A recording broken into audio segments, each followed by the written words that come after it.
Hello everyone, this is Sketchy Pinky and I am back with another video. This time it's an art challenge and long story short, it's an Inktober challenge which was supposed to take place in October within the 31 days, every day of the month, and it's December now and I'm posting this in December. So yeah, it actually took me 2 months to complete, but I'm very proud of myself for actually completing this challenge because this is my first time ever completing an Inktober challenge, and this is also a challenge that I created for myself. So I looked at the official Inktober prompts and thought to myself, this is a little too Dora the Explorer for me, and I was not impressed. I was not amused because hiking is the farthest thing in my head. I just don't hike. It's not my thing. So I was super disinterested and I thought, you know what, I'll just create my own list and follow it and complete my own Inktober challenge. This will be fun. It was fun, to be fair, but it took time, more time than I thought it would. So if you are interested in doing this challenge, please, you can go over to my Instagram where you can find the prompts list. This is a fantasy October challenge. Fantasy plus October, fantasy October, you get it. I know anyone can participate, of course. But this was just for me. I wanted to indulge in fantasy and because it's my favorite genre of media, of games, anime, whatever it is, everything. Just the world building, the character designs, the character development, the story progression, everything about it. The politics, the magic systems, everything about fantasy just excites me.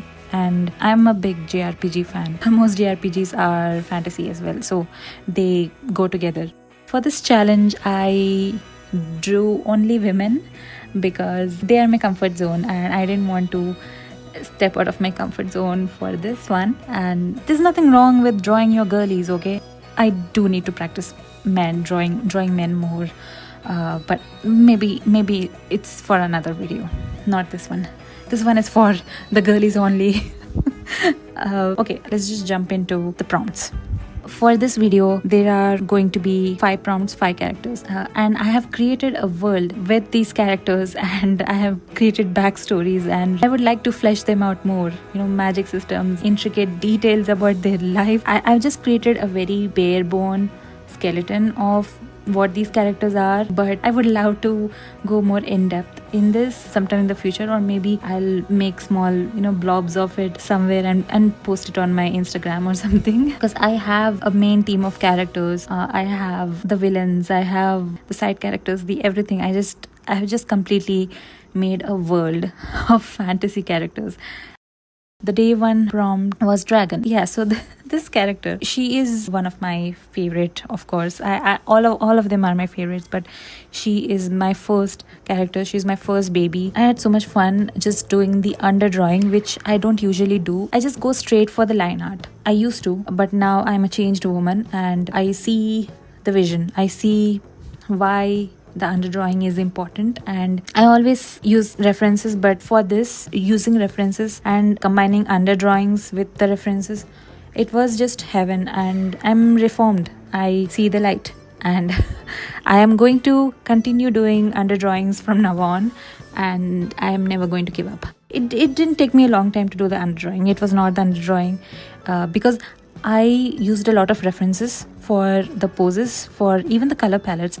It's so funny that if you want a color palette for dragon, just type dragon color palette and you'll get millions of color palettes, and some of them are the commonly used colors for dragons, usually fiery colors like reds and warm colors. So I chose not to use that because I wanted my character to be a little cold. Let's just say she's kind of a tsundere character and she's misunderstood and she's fiercely protective of the people that she cares about and she will destroy the world for them. She's very strong, of course, she's a dragon.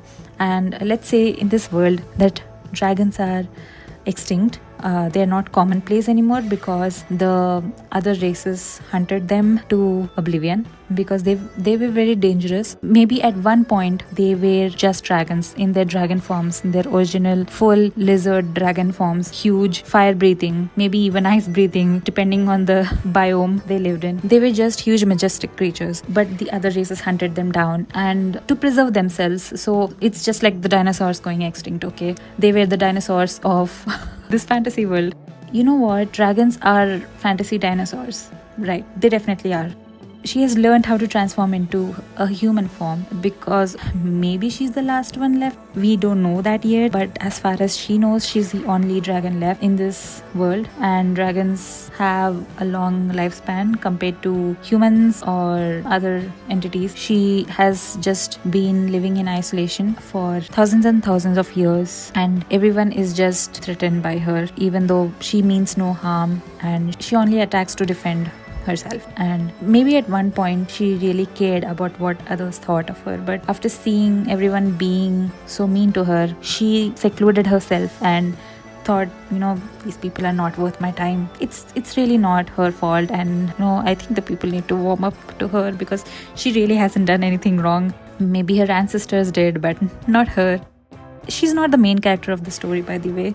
The main character is probably going to pop in at part 4 or 5 of this saga, but the dragon is pretty important to the main character, and until the main character comes along, she stays misunderstood and she just lives in isolation. But yeah, she's actually a big sweetheart who cares the most and just has a cold exterior to protect herself. But yeah, I really love her. I love her design, and for the scales I used a JPEG of some scaly texture that I found on Pinterest. I used that and I removed some parts of it so that it looks like it goes with her skin, and then I used blend modes. If anyone has any technical doubts, please comment below. You can ask me anything. I will answer to the best of my knowledge. So yeah, this is the dragon character. I have actually named her, but I want everyone else to pitch in as well. I want to hear what you would name these characters. Please name her. She wants to be understood, and she might also love you if you give her a cute name. And I might change the name. This is her, and I love her. She's my first baby. So the second prompt was Celestial, and I didn't know what to draw for her. I was a little lost because Celestial is a very vague concept. I didn't know how to tackle this, so of course I just went to my holy grail, Pinterest.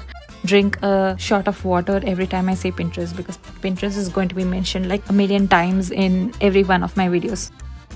So for Celestial, I thought, okay, you know what, I need to make a really regal, elegant and a goddess-like character who gives off an air of authority, and someone who is in charge of some kind of council of stars, or someone who runs the universe, who has fate in her hands. Someone who's so important. But I also wanted her to have a goofy side, so I made her a little sleepy. So you can probably see it in the sketch that she has slightly droopy eyes and she's just dreaming. She's a little ditz. She's clumsy, but she takes her work very seriously and she maintains the balance of the universe, and if anyone disturbs it, they are in for a big punishment and you're not ready for it. So please stay in line and please be nice and just be a good person, and don't try to interrupt the balance of this universe or she's going to suck you into a black hole and imprison you forever and ever and ever. You're not going to exist at that point. She just wants to sleep, and she also sings really well, and she sings the song of the stars. She's made of stardust. I loved the way her hair turned out, because I have never done a holographic kind of effect, and this was my first time, and I think I did a pretty good job with that effect. I can imagine the main character, the main team using magic to meet her or something. That would be interesting. That would be a very interesting plot point. So the prompt for the third day was enchanted, and this was also a pretty vague word, which is basically an emotion or a state of being, and I don't know what came over me when I decided this, but it was a challenge for me, so that was good. And yeah, so I wanted to draw a character who was enchanted. So I thought, if anyone is a 90s kid and remembers the Enchanted movie, That is exactly what popped into my head, and I just wanted to draw a princess who was enchanted by some object, and I decided that the object would be a rose because princesses love roses, don't they? Let's just say it's a magical object that enchanted her, or we don't know if it was magic or not, but her backstory we don't know. She is just a side character in this universe, maybe just a one-off character who appears in one episode, maybe reappears later and never appears again. But her story is that the king, her father, wanted her to get married to a prince from another powerful kingdom. That's how these unions work. So the king wanted a powerful alliance with the prince and his kingdom, and so he offered his daughter's hand in marriage. And the daughter, when she met him, she came back with this rose, and she was not herself. She had these dreamy eyes, and she was blushing, and she was looking at the rose, twirling it, raving about the prince and how good he is, how sweet he is, and what a nice husband he would be. And this was unlike her, and so her friends or her handmaiden, whoever it is, were very confused as to what's going on. She's a pretty strong lady, she's a strong princess, and she cares about education and about horse riding, and she likes cooking, gardening. She has many hobbies, and she's a woman who deserves better guy than this. I'm not sure where I'm going with that, but everyone who knew her knew that this is not the kind of guy she would go for, and she was against this alliance, but she wanted to give it a chance. She wanted to see if the prince was a good guy, and if he was, then why not. And she seemingly came back entranced, enchanted. So this was probably one of his plans to make this alliance a surety. He knew how difficult the princess was and what kind of a woman she was. She was known for being a strong, independent princess who valued education and independence and having a full life, no matter what you are, who you are. These were her principles, and everyone knew that. And the prince, also knowing that, thought, oh, she would be difficult to convince, and I'm just going to use magic to trap her, and I'm going to make her fall in love with me. And yeah, I guess it worked, and she's enchanted. But let's see, maybe it's going to break. At some point the truth is going to come out, so we will have to see what happens with her. Maybe some other time. But yeah, she's really cute. I like that she turned out slightly chubby, and I want to keep her like chubby and short and so cute. She's very sweet. I like her, and I like that she's fully pink and frilly and just poofy. She's very cute.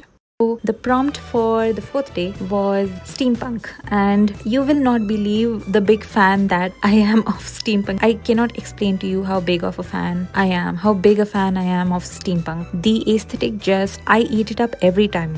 There are a few steampunk elements in Ghibli movies as well. Ghibli is a whole another realm of topics to delve into, and I love Ghibli movies, and there are a lot of steampunk elements in it. It's basically steampunk fantasy. So steampunk has always been one of my absolute favorite aesthetics, and combining it with fantasy, it's basically Ghibli core. And also, I'm not sure if anyone remembers this, but another 90s reference. I'm not sure a lot of people remember this, but it's a 90s anime movie. It's called Steam Boy, and it's one of my favorite movies. The first time I saw that movie, I was just stunned. It has really beautiful animation. It has just this beautiful steampunk world, and it is kind of fantasy. It is kind of like science fiction, steampunk fiction.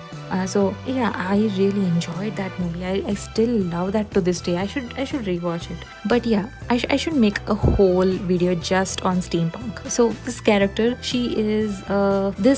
is an enigma. I mean, steampunk is a pretty straight away theme to draw. Pretty solid prompt. I don't have to think much. I just have to draw a steampunk woman. So I did that, and it was fun. I imagine her to be more of a cunning, sarcastic kind of girl who tinkers, and she's an inventor. She has ideas and plans to develop her village into a more metropolitan area. She wants to expand her village, and the technology that they use, they still believe in the older technology, older ways of life, and she really dreams of making it big in the field of technology and science. And she's a very ambitious woman. She grew up poor, and she wants to try a lot of tricks to get to the top.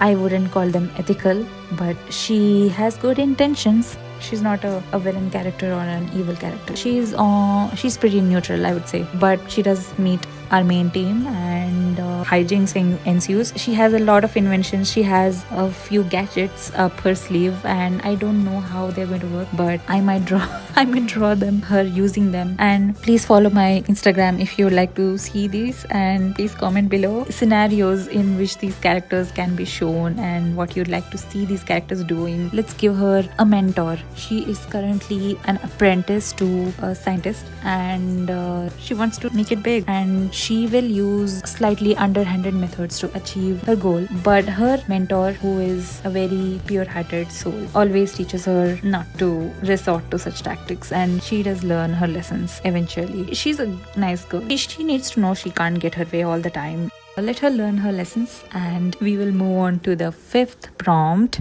which is Phoenix. So for the Phoenix character, this is also a pretty straightforward topic. I was afraid of making her look a little chickeny. I was scared of drawing a bird woman because I didn't want her to look too alien-like or chicken-like, because bird plus warm colors equals chicken in my head for some reason. But I got over that block, and she is one of my favorite designs in this video, and also in all the characters. She's one of my favorites, maybe because of the color palette. I don't know, this is not the typical color palette I go for a lot of pinks and purples, but I love her, and she is definitely an important character in the story, and she's pretty close to the main character. She is an honorary member of the team. Yeah, we can call her that. You'll know later on when the main character comes. Oh my god, that is going to be a long explanation, isn't it? We'll have to reserve that for another time. So the Phoenix is one in a million. She has been conjured up by magic, by the hopes and dreams of people. I just like that the Phoenix represents death and rebirth, which is a very essential concept that humankind learns and has been learning for millennia. She's bird shaped. She can transform into a human-like shape as well. She has a bird form. She has two forms as of now, just like the dragon. Actually, she would be similar to the dragon, but the dragon is a race as compared to Phoenix. Phoenix is just one being, and she has to be summoned. summoned. So in this story, the Phoenix is sealed and has to be summoned by fire ritual of some sort, and yeah, only people who are prepared to take her power and use them for good, and people who are pure-hearted can borrow her powers. And so the main character comes along, and she is going to be successful at it. She's pretty simple in concept, and I don't have much to say about her other than I really like how she turned out. I really love the hair. I don't know what else to say because she's a pretty simple character. Her personality, she's pretty serious, and she values life a lot because she represents death and rebirth. I think this would also be important to her, that whoever summons her has to be wary of this, has to be pure-hearted, has to be kind, has to have good intentions, has to value life. Yeah, I think these would be her criteria to be summoned and for her power to be used. And here are the 5 characters that I made for the first 5 days of Fantasytober. I had so much fun. I had fun explaining about them as well, and I can't wait to just release this video. I can't wait to put up all the parts. I can't wait to explain about all the characters. Okay, I'm going to go now, and see you soon with part 2 of Fantasytober. Okay, everyone, have a good day. Bye.